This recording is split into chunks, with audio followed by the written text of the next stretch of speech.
Good morning. Okay, so my name is Ellie, I am 1/2 of Tough Souls, and today I am talking about hygiene while hiking. So we've been asked a few times by different people about our hygiene while we're hiking. Especially I have quite a lot of hair, and people have asked me to make videos as I wash my hair in a flowing river and all the dramatic stuff that they were wondering if we do or not. And to be honest, I think at the end of this video, all you're going to really have decided is that you're very, very glad that YouTube does not have smell-o-vision. Okay, so this bag here,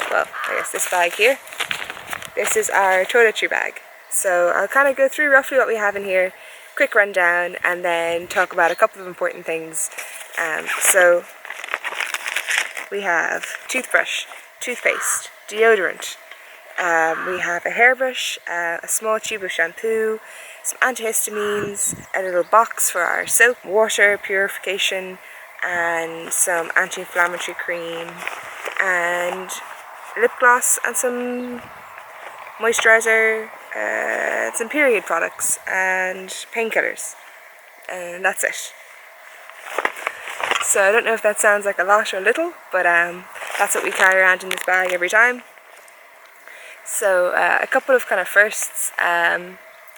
The trails that we're hiking here in Ireland aren't as crazy remote as a lot of the trails that, like the long distance ones, let's say in the States or in other countries. So we do have the option to use a bathroom pretty regularly for both going to the toilet, but also for like brushing our hair and brushing our teeth and that kind of stuff. And if we know that that's coming up, I have like a small pencil case that I'll put, let's say, my toothbrush, toothpaste, hairbrush, maybe one of those like mini deodorants into this little pencil case, so that if we go into this town and we go into the cafe, I can just pick up this pencil case and walk into the bathroom and not kind of be very blatantly shouting to everybody around me that, look, this is my toilet bag, I am going to make myself clean. So that tends to be our usual kind of how things go realistically. In a lot of videos you've probably seen me wearing a hat. That is because at the beginning I bothered to put in like dry shampoo and all that kind of stuff. But now my hair stays clean for a couple of days, and then it is plaited back and stuck under a hat, and then it's greasy for a couple of days, and then I get to wash it somewhere and restart the whole process all over again. So I have not washed my hair in a stream yet. I feel like there'd just be a bit too much. It gets stuck under a rock and I'd never get out of the water again. Something that's really important as well is going to the bathroom when you're hiking. So I have just mentioned that we go inside a lot, but once or twice we have had to go outside for number 2. So it's really important that you know how to dig a cat hole, and that's the hole referred to that you dig, a cat hole. So it should be 6 to 8 inches deep, or like 15 to 20 centimeters deep. Some people, if you're doing it a lot, they bring like a small garden trowel that you use just for digging your hole, and that's it. Because we have to do this so infrequently, we usually use a rock or a stick in the vicinity. If you're on a trail or walking along a lakeshore or whatever, it's about 200 steps off trail. I think it's like 70 yards off trail you're supposed to go, so 200 steps anyway, to a kind of well-drained private area. You dig your little hole, you do your business, use a stick to break it up more so that it decomposes faster, and you fill in the hole again.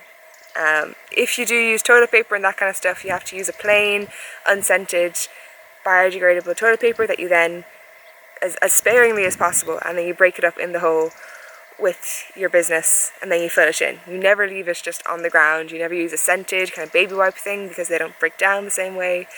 And if you do want to use that kind of thing, just stick it in a Ziploc bag and then pack it out. Quite a while ago, almost 2 years ago probably at this point, I wrote a blog post about periods and the outdoors, which I will link below. At the time it was the beginning of this whole hiking project, and I was starting to find out about all these brands that I had never heard of before, and was quite frustrated about how much of a hindrance I found having my period while I was outdoors. So I've written about that, I'll link that below. In general, you have to pack tampons and that kind of stuff into a Ziploc bag and pack it out. I now use a moon cup, which I empty into a cat hole and bury that over, kind of like wash it and stuff. Anyway, I'll link that below if you need that kind of information. I also talk about Thinx underwear, which are like absorbent underwear, but I haven't used those while hiking. So I'll be curious to hear other people's experiences on that, because I'm just one person and there's a lot of different ways people experience periods.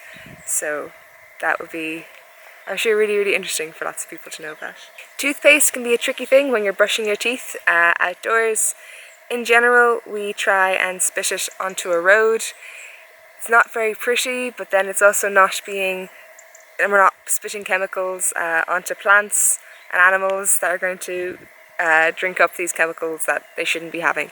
So we tend to do it while we're walking along a road or somewhere that has something that we can spit the toothpaste onto and not be harming any wildlife or nature.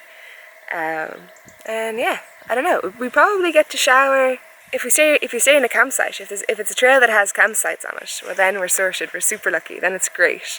If not, we try not to stay indoors too much, just out of a cost thing more than anything else. Normally I just can't be staying indoors every night, so we shower when we can indoors. We definitely get at least one shower a week typically. So we're like a little bit ripe, but not completely pungent.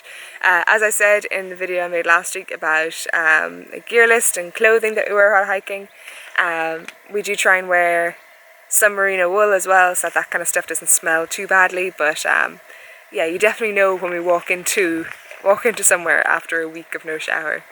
Something that I've discovered through this project is that foot care is really, really important. Being on our feet so much and doing so much walking, just taking 5 minutes at the end of the day to like rub down your feet, make sure they're okay, is really, really important.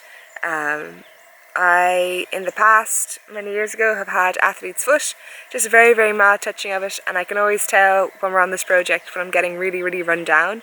It's when I start to notice that some of the skin on my feet is drying out and kind of heading that direction. So that's when I know that I need to take some extra multivitamins or not push myself too crazy hard, because I'm getting kind of tired. I get the same kind of cracks in your mouth. So it's all about kind of listening to your body as well, when it comes to hygiene and keeping yourself healthy. Okay, so this is one of the most useful, this is one of the most useful little boxes that we have. So it has this kind of, it's like a sponge stuff inside, on both sides, and then we just have our little bars of soap lying in there, and it stops them from getting all like soggy and kind of sticking to things, and it allows the soap to dry out and to remain soap shaped. So that's great. It's like slightly bulky, but it's like super, super light. It's just your soap that's inside, so it's not like it's a big thing. So that's really, really great. For our water purification, we just have chlorine tablets. Pretty simple.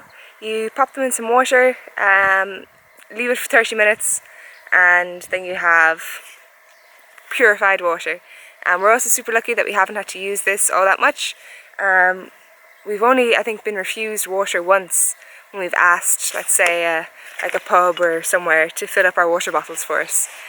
So we've been really, really lucky in that regard. Really nice people out there. So thank you anybody who's filled up our water bottles or given us a bottle of water when we've been walking past and looked absolutely exhausted. That's also been really, really wonderful. Yeah. And yeah, we're about to head off hiking again. So I had better go inside and finish packing my bag. We're halfway to the Barroway, so very, very exciting. As always, I need to say a huge thank you to everyone who supports us on Patreon and makes this project possible. Without their support, we wouldn't be able to keep making these videos and writing the blog posts that we do and sharing what we learned about all these different trails across the country. So huge thank you to everybody who supports us on Patreon and makes this possible. This week I would like to say a huge thank you to Michelle Reed, to Catherine Gibson and to Mike Boyd for making this project so possible. We really, really appreciate it. Thank you so much.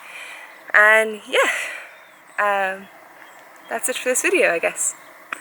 See you on the next one.